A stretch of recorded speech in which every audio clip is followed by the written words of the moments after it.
world, hey whoever's watching this. My name is Jada R. Adley, and I'm the host for the Jada Adley Show. On the Jada Adley Show, we will show wacky things found on the internet, maybe on the TV, and maybe in your local drugstore. Well, she was just beautiful, wasn't she?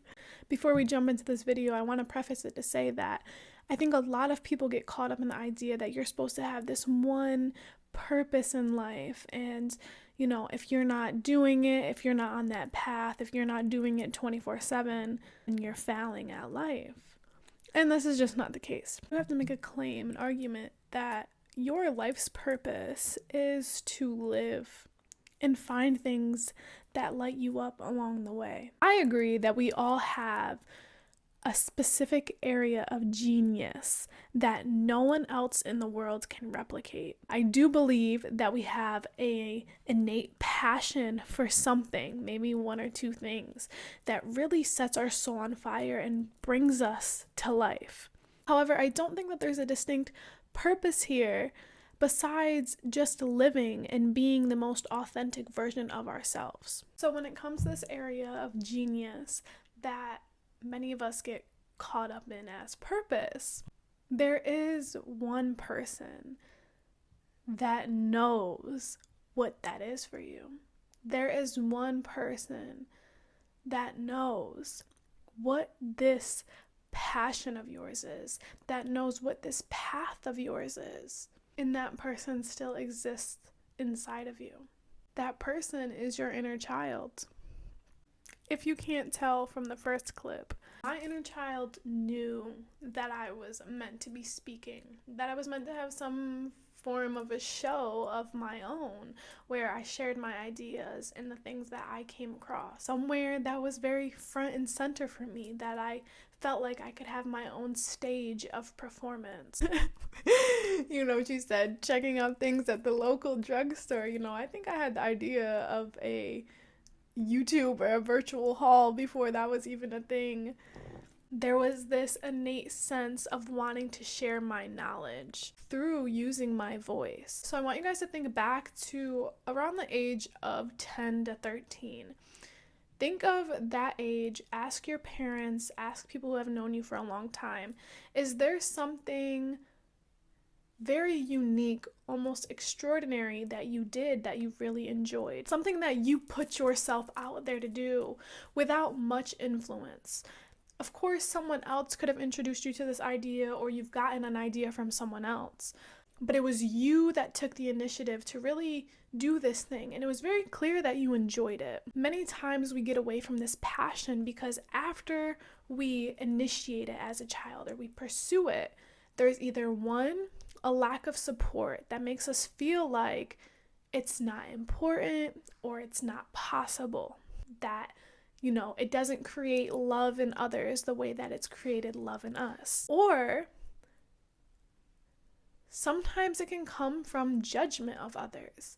If you do something and someone makes a sly comment, or people at school make fun of you because they find out and they don't understand, you begin to neglect that passion because you think that it's hurting other people and therefore it's hurting you. Children are very genuine and innocent in this way. Children innately know exactly what they've come here to experience. They're so excited to get their hands on or, get into a specific role because their intuition is still so connected to what they were excited to come here and pursue in the first place. I want you to think between the ages of 10 to 13 because around this time is the time that we start identifying regardless of our parents and our community. Around the ages of 10 to 12 is when we start forming our own identity. So chances are around this time you've taken what you've learned from your environment. However, you're feeling and finding that uniqueness within self and showing up in that world as the character that you feel most comfortable as. We all have this passion, this innate genius inside of us that we still feel. I've felt the urge to do a YouTube channel for years, to start a podcast for probably like 2 years now. A YouTube channel, I've known this is something I wanted to do for honestly probably forever. And it took me a long time to initiate it. And then when I did initiate it, I didn't follow through. I was up and down about it. I started overthinking about what other people were thinking about my videos and not following my passion, not listening to my inner child about what she wanted to create.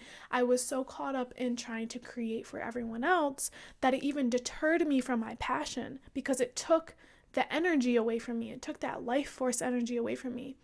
I was trying so much to give energy to everyone else that it was no longer in return giving energy to me. And that's one thing about passions and personal genius in this life. Your personal genius in this life is going to restore you energetically. If you're doing something that doesn't light you up, and I mean, there's no mistaking this energy, you come alive when you do this thing. When you pursue your own unique personal genius, you come alive. And so if you're doing something that you're like, it's cool, but like something's missing or doesn't fully add up, that lets you know that, hey, you're probably close to your idea, but you're not exactly there. So that's the first step. That's the first level of initiating your quote unquote life's purpose, stepping into this passion, stepping into a path that brings you abundance because you feel abundant doing what you're doing. Law of attraction says you attract what you are. So when you're walking in your personal genius, other people say walking in your purpose, you are attracting more of the universe's passion, more of the universe's love, more of the universe's abundance, because you feel that when you're acting in your area of expertise. Another way that you can really delve into your personal genius and figuring this out is through astrology. Your birth chart is not only a map for the experiences that you have at any given point in time in your life, but it's also, coming back to your natal chart, it is also quite literally the ingredients and the instructions for the certain aspect of the universe that you make up. We all are reincarnated as a specific creation of God, a new unique creation of source. Our birth chart helps us really decode and understand what aspect we came here to embody. Jesus said that we are made in the image and likeness of God. This is what that means. I'm my own image and likeness of God. You are your own. Your cousin, your friend, they are their own, because God is infinite, the greatest creator. So you are one creation of what is possible from source. If you sit down with an astrologist, there's many ways, there's many things that play into developing your personal genius. And a really good astrologer can really help you narrow down and understand this from their intellect of studying planetary science, as well as your own inner intuition. When you guys pair together, it can become very clear to you on what you're meant to do. I would love to sit down with you guys and put these pieces of your puzzle together for you. Because one thing about me, baby, I am a Gemini rising with the North Node in my first house. My innate growth in this life comes from putting the pieces together, from finding several truths and figuring out how they come together. At this point, when people ask what I am, I just tell them that I'm a philosopher.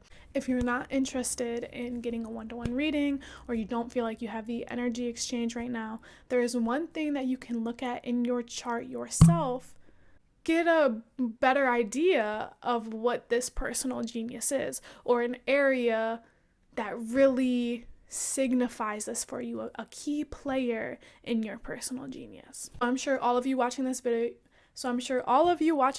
know what your zodiac sign is for your sun sign, whether you're a Scorpio, a Virgo, or a Leo like me. Now, that zodiac sign tells you a lot about the characteristics that you naturally embody, some persona aspects of self that come naturally. However, the house that you have your sun in will really tell you how these aspects come alive, how you come alive, how you feel vital and refreshed. So think of your zodiac sign as the flower you are, but the house that your sun is in are the conditions that really. So think of your zodiac sign as the flower that you are, but this house that you have your sun in are the conditions that make you come alive, that allow you to bloom. So me, for an example, I'm a Leo. My Leo sun is in my 3rd house. My 3rd house has a stellium, by the way, which, if you don't know, the 3rd house is all about communication. It's about intellect. Now, with the Leo sun in my 3rd house, it says that I come alive when I'm able to communicate things that I'm passionate about, areas of knowledge, of mental intellect that I already store within. When I'm able to speak about these things, when I'm able to share them, when I'm able to connect with other people on the same wavelength, I come alive. I feel more refreshed. I feel like the universe. I receive that energetic exchange that we were talking about in the beginning. So even though I'm giving energy in this, right? I'm like the sun and I'm shedding light on a lot of things. I'm giving energy to bringing certain things into awareness.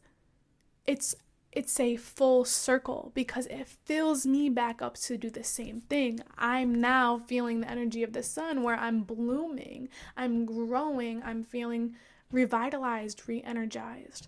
Every single one of you watching this video has the same situation going on because your sun sign is in a certain house.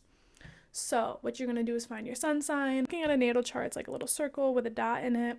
I'll like put something up here so you guys can see.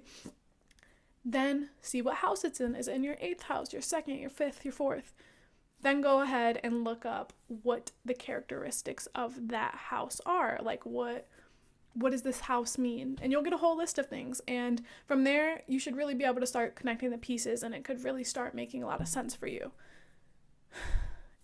If you're not a Leo like me, it's probably going to go a step or two further because you're not ruled by the sun. So once you find that house and say you're a Taurus, you read that house and then you go find Venus because it's ruled by Venus. And then there's like the cherry on the top of how you incorporate and how you come alive, the area that you come alive in. I know it's a lot. It sounds like a lot. Just stick to the basics. And if you want a reading, if you want someone to go more in depth with you, like I said, the link is below. Last thing that I want to show you guys when it comes to this topic is this. This is a journal. It has my son's name on it and it has, some very beautiful writing from my dad on here. Intended for me to be able to write to Caius as he grows up and tell him the things that he's been interested in, things that he takes heed to, what I notice about him, his natural qualities, things that help him come alive. Now, shout out to my dad for this idea because it is literally, honestly, a fantastic, amazing idea that is going to be a continued tradition in my family with my children and with their children. My dad decided to get Caius this journal because one day he wanted to understand who he was before his conditioning and his programming and the negative comments of the world or other people's ideas of him. And so he reached out to his parents to ask, like, hey, how was I as a kid? What did I like to do? This is what I want for my birthday. They didn't really give him much. His parents were unable to give him a lot. And, it kind of disappointed him, of course. But at the same time, it invoked this amazing, beautiful idea for him to start this tradition for my son. And I'm so grateful for. I encourage you to either do the same thing for your children or get a journal that you pass around your family and ask them, hey, can you write down something that you remember about me as a kid? Even if it's not extraordinary or incredible, still write it down. Whatever comes to your mind, to your heart, let me know and put it on this paper so I can look at it later. This can help you not only understand your quote unquote personal genius and really start putting the pieces together of that, but also the qualities that you naturally embodied before the world hardened you. So essentially who you are at your core, the most authentic version of yourself. Sometimes it can even help you understand the things that maybe you need to heal in self, or you recognize within yourself and you don't understand where it stems from. So for example, my aunt told me that when I was younger, I had a bunch of art supplies. But every time she asked me to use them, I said no. I was so afraid of using my things because I was always thinking about them being gone. I was thinking I didn't have enough. And that is my most deeply rooted fear in this life. And so I understand where it stems from, but it's very interesting to see how that showed up in me as a child. And it makes me aware now as an adult to tell my inner child, let's use our stuff. Every day is a celebration. You deserve that. Because as a kid, I didn't have anyone telling me that. If anything, I had people in my ear telling me that money was running out, or things weren't working, or we didn't have enough. And this is a beautiful way to help heal certain aspects of your inner child. So again, this is a really beautiful idea. My dad obviously got very intentional with it, and this is a very great quality, beautiful journal. But you can just use a regular composition notebook, or anything, truly. Graph book if you're more of a visual person. So with this video, I just want to leave you with, the thought and the idea that if you feel like the world is crumbling around you, if you don't feel like yourself, if you're not feeling healthy, if you're not feeling alive, if you're not excited to wake up every day, it's because you're not doing the thing that brings you life. You're not doing the thing that invokes liveliness and love inside of you. A lot of the times it will have to do, depending on what it is for certain people, it will have to do with other people. You want other people's input, or maybe it's connecting to other people. But this is something that you create within yourself that no one creates within you. I just feel like that's a pretty good point to point out, because if you're anything like me and how I was raised, you're kind of looking for people to point you in the direction. And so I'll ask people their opinions, but I'll have my own idea already within.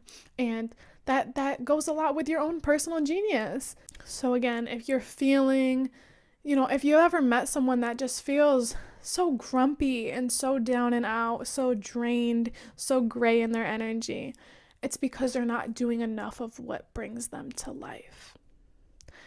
Hope this video helped. I left you guys with some ideas. The astrology part will really help your logical brain understand a little bit more if you're more of a logical person like me.